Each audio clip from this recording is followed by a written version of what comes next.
Warahmatullahi wabarakatuh. Kawan, sebelum Anda memulai aktivitas hari, kita ikuti kajian syarat hikmah Dialog Fajar. Assalamualaikum warahmatullahi wabarakatuh. Alhamdulillah, saya Fitriana Ayu, kawan, kembali memandu Anda di program Dialog Fajar. Hati-hati untuk Anda yang sudah melanjutkan perjalanan, atau untuk Anda yang sedang siap-siap, juga semoga tidak ada yang tertinggal. Manajemen waktunya ini tepat, tidak sampai terlambat. Amin, gitu ya. Sambil kita sama-sama mendengarkan program Dialog Fajar yang insya Allah semoga menjadi bekal kita, kawan, menambah keimanan dan menambah ketakwaan, menjadi hamba yang selalu diinginkan, dicintai, bahkan dirindukan oleh Allah Subhanahu wa Ta'ala. Amin, amin, amin ya Robbal Alamin. Nah, alhamdulillah pagi hari ini juga kembali bertemu dengan Ustadz Umar Jaini, pimpinan pesantren Al-Quran Nurul Falah, Surabaya. Assalamualaikum Ustadz Umar. Waalaikumsalam warahmatullahi wabarakatuh. Alhamdulillah, selalu sehat ya Ustadz. Alhamdulillah. Masya Allah. Doa kita bersama. Lancar ya Ustadz tadi juga perjalanan ya. Amin, amin. Masya Alhamdulillah. Allah. Nikmat kalau pagi-pagi itu memang mengobrolkan ya, membahas, mendiskusikan sebuah keluarga begitu ya Ustadz ya, dimana di dalamnya itu pun juga ada pendidikan yang tentunya diajarkan. Jadi pendidikannya tidak hanya di sekolah saja, tapi di rumah itu juga diajarkan gitu ya, semuanya karena demi menjadikan rumah tangga kita ini orang tuanya hebat, anaknya hebat, sukses begitu ya Ustadz ya. Konsep pendidikan Islam itu yang seperti apa sih Ustadz? Kemarin kita juga membahas sebuah generasi atau membentuk generasi yang kuat begitu ya Ustadz ya. Nah, konsep pendidikan dalam Islam sendiri itu seperti apa sih Ustadz? Selengkapnya monggo bersama Ustadz Umar Jaini. Terima kasih. Assalamualaikum warahmatullahi wabarakatuh. Alhamdulillah alladzi khalaqal mauta wal hayata liyabluwakum ayyukum ahsanu amala wa huwal azizul ghafur. Asyhadu an la ilaha illallah wa asyhadu anna Muhammadan abduhu wa rasuluh. Allahumma salli wa sallim ala habibika sayyidina Muhammad wa ala alihi wa sahbihi ajmain, amma ba'du. Ya, baik kawan, bahasan sekarang ini sesungguhnya juga masih sangat terkait dengan pembahasan atau dialog fajar pada pekan-pekan yang lalu, yaitu bagaimana kita menjadikan keluarga yang baik, keluarga yang kuat. Di dalam keluarga yang kuat itu terdiri dari orang tua hebat dan anak-anak yang hebat. Nah, sudah kita diskusikan beberapa hari yang lalu juga, dan sekarang masuklah kita seri kelima Mbak Ayu. Ya, betul. Yaitu tentang bagaimana sih arah yang dituju tentang pendidikan di dalam Islam ini. Nah kawan, anak itu bagaikan benih. Benih itu ketika ditaruh atau ditanam di tempat yang bagus, tanah yang subur, kemudian dirawat dengan baik, maka benih itu akan tumbuh menjadi tumbuhan yang bagus, tumbuhan yang hijau, tumbuhan yang kuat, yang kokoh, dan kemudian dia bisa memberikan manfaat kepada lingkungan kanan kirinya, termasuk juga bisa berbuah, dan buahnya untuk kenikmatan masyarakat sekitarnya. Nah itulah maka penting sekali bagaimana kita harus tahu arah ketika mendidik anak-anak kita. Kemarin sudah kita bahas, jangan sampai kita melahirkan yang disebut dengan strawberry generation. Anak-anak yang lemah, anak-anak yang tidak tahan banting, ketika ada problem sudah menyerah begitu saja, dan menyerahnya itu berarti dia menyimpang dari apa yang menjadi keinginan orang tuanya dan seterusnya. Tapi sebaliknya kita mesti harus menyiapkan anak-anak yang qawiyun, anak yang kokoh. Nah maka untuk menyiapkan itu pendidikan ini sangat penting. Nah ketika pendidikan sangat penting, maka sebagai orang tua mesti harus paham kemana yang dituju arah pendidikan. Nah seperti tadi saya bilang, karena anak itu hakikatnya seperti benih tadi. Nah kawan, di dalam Islam itu arah atau yang dituju untuk mengembangkan pendidikan anak-anak kita itu ada dua, Mbak Ayu. Ya. Yang pertama, seperti yang disampaikan Rasulullah, bahwa anak itu, semua bayi yang lahir itu dalam keadaan fitrah. Kullu mauludin yuladu alal fitrah. Jadi semua bayi yang lahir di muka bumi ini, hakikatnya kata Nabi adalah fitrah, bersih. Artinya apa? Dia sudah membawa potensi iman. Bahkan ketika di alam rahim pun itu semua manusia dalam Al-Quran itu disebutkan sudah berjanji bahwa dia akan mengabdi, akan tunduk kepada Allah Subhanahu wa taala. Dalam Al-Quran disebutkan alastu birabbikum qalu bala syahidna. Jadi sebelum lahir di muka bumi ini kita sudah mengadakan perjanjian kepada Allah bahwa manusia itu berjanji menyaksikan, meyakini bahwa Allah lah zat yang maha kuasa. Qalu bala syahidna, dan bersaksi Allah yang maha agung. Jadi fitrah sudah dalam jiwa manusia itu. Nah, kemudian lahirlah di muka bumi. Nah, maka bagaimana agar fitrah keimanan tadi itu terus bisa ditumbuhkan. Tadi kalau saya contohkan Mbak Yu sebagaikan apa tadi? Tanaman, benih. Bagaimana benih ini ketika ditanam terus tumbuh subur, fungsi fitrahnya. Fungsi imannya ini terus tumbuh dan subur. Nah, yang kedua, tujuan atau yang dituju dalam pendidikan Islam itu, yang kedua adalah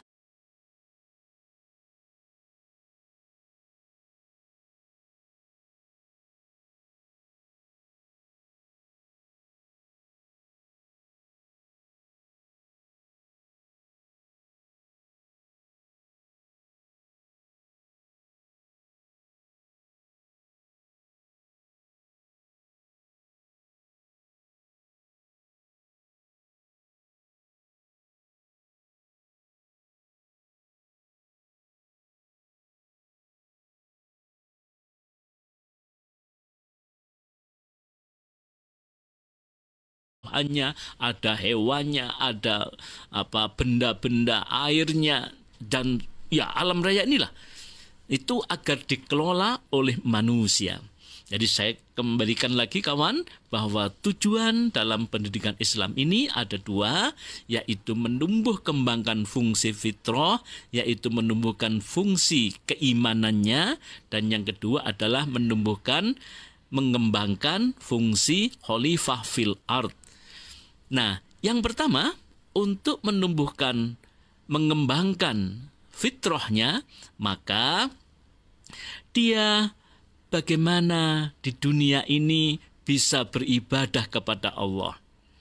Wa ma khalaqatul jinna wal insa illa liya'budun. Jadi imannya terus dirawat. Dengan iman itu dia bisa beribadah kepada Allah.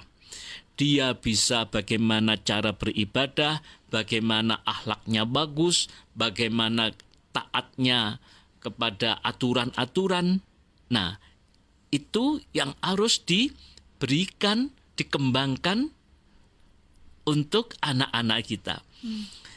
Nah, bagaimana agar dia bisa beribadah, bagaimana dia agar bisa imannya kokoh, maka harus diajari agama, bagaimana cara beribadah, bagaimana ilmu-ilmu tentang agama.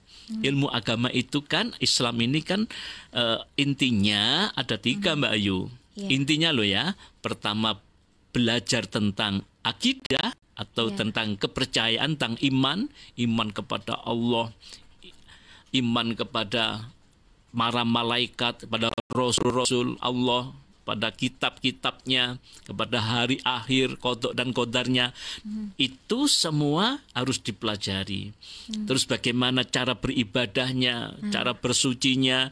Nah, itu dipelajari. Jadi untuk menumbuh kembangkan fungsi fitrah tadi itu. Nah, sehingga anak-anak ini bisa beribadah dengan bagus.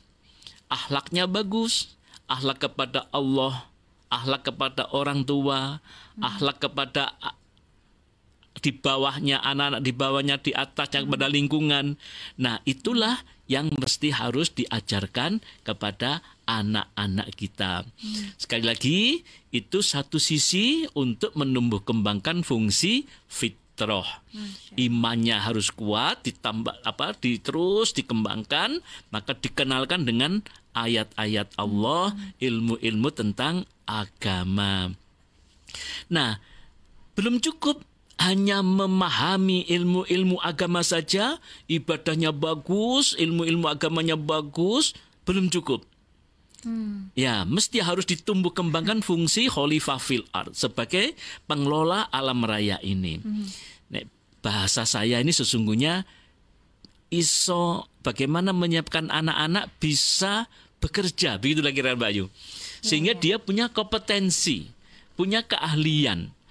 Nah, orang tua mesti harus menyiapkan anak-anaknya agar supaya punya keahlian sebagai khalifah fil ard, mengatur alam raya ini, yang memimpin, mengelola sebagai khalifah fil ard yang ayatnya tadi saya bacakan, yaitu inni ja'ilun fil ardi khalifah.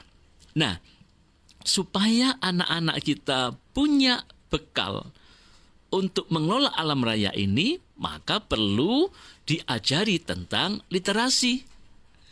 Literasi itu sekarang sudah berkembang ya, bukan hanya membaca, menulis, tapi lebih dari itu, ya membaca, mampu membaca alam raya, bukan hanya membaca ya A, I, U itu bukan hanya itu saja, tetapi lebih dari itu adalah membaca situasi, membaca perkembangan. Maka anak-anak harus dibekali dengan literasi, yaitu literasi membaca, menulis, menghitung, menganalisa, kemudian mampu berbicara dengan baik. Nah, itu karena sebagai bekal, sebagai khalifah fil ard. Nah, maka kawan, dua-duanya harus imbang. Kadang begini Mbak Ayu, ada yang agamanya kuat, tapi literasinya lemah. Ya, betul. Ada yang sebaliknya, literasinya kuat, ilmu agamanya lemah. Nah, maka tidak imbang. Seharusnya imbang. Ya, ilmu agamanya bagus, amal-amal ibadahnya bagus, kemudian juga dibekali dengan penguasaan ilmu-ilmu alamnya, ilmu-ilmu dunianya ini yang disebut dengan literasi tadi. Ada literasi teknologinya, literasi macam-macam sekarang kan ini ya, itu harus dibekalkan kepada anak-anak kita. Nah, itulah kawan yang kemudian ketika sudah dua-duanya itu dibekali kepada anak-anak, jadilah yang disebut dengan insan kamil. Karena orang yang berilmu itu akan ditingkatkan, dinaikkan derajatnya oleh Allah. Nah, jadi memang sebagai orang tua memang cukup berat Mbak Ayu. Amanah tadi Mbak Ayu ya. Cukup berat. Berat dalam pengertian apa? Menyiapkan ini tadi. Karena menyiapkan ilmu agamanya kuat, ilmu umumnya, ilmu dunianya kuat. Ini juga perlu biaya, perlu kesungguhan, perlu pengorbanan, perjuangan. Jadi itulah memang amanah. Nah, sehingga ketika kita bisa membekali anak-anak kita dua-duanya itu, maka insya Allah itulah yang kita harapkan menjadi anak-anak yang orang-orang atau insan-insan yang kuat ilmu dan kuat iman dan kuat ilmu gitu kan ya. Dua-duanya, maka itulah yang akan diangkat derajatnya oleh Allah. Nah, maka kawan, sebagai orang tua silakan sekarang memilih lembaga-lembaga pendidikan yang bisa menerjemahkan dua tujuan ini tadi. Yang harus imbang. Jadi ada sekolah atau lembaga pendidikan yang literasinya kuat tapi agamanya kurang. Ada yang agamanya kuat tapi literasinya kurang. Nah, maka silakan bagaimana anak-anak kita harus kita bekali dengan sempurna dua-duanya. Atau mungkin kalau kebetulan di sekolah-sekolah yang literasinya kuat, agamanya kurang, ya maka perlu ditambah dengan cara-cara nambah jam yang lain. Misalnya begitu. Jadi idealnya sih memang ketika kita ini diterapkan di sebuah lembaga pendidikan, maka carilah pendidikan yang bisa menerjemahkan, mengimplementasikan dalam sebuah kurikulum yang menyangkut dua-duanya ini tadi. Jadi ya karakternya kuat, literasinya kuat. Mudah-mudahan kawan, apa yang kita diskusikan pagi hari ini bisa menjadi referensi untuk membangun keluarga yang kuat, keluarga yang sejahtera, sehingga lahir anak hebat, orang tua hebat. Amin, ya Rabbal Alamin. Insyaallah. Amin. Dan kita tutup kawan dengan doa kafaratul majelis. Subhanakallahumma wa bihamdika nasyhadu an la ilaha illa anta nastaghfiruka wa natubu ilaik. Demikian dialog Fajar pagi hari ini. Saya Fitriana Ayu dan juga Ustadz Umar Jaini pamit. Wassalamualaikum warahmatullahi wabarakatuh. Waalaikumsalam warahmatullahi wabarakatuh. Program Dialog Fajar yang baru Anda simak kerjasama Suara Surabaya dan Pesantren Al-Quran Nurul Falah Surabaya, lembaga dakwah yang amanah, profesional, dan berbasis Al-Quran. Pesantren Al-Quran Nurul Falah mencetak guru dan hafidz Al-Quran metode tilawati. Informasi dan berikan donasi terbaik hubungi 0822 2759 9920 atau www.nurulfalah.or.id.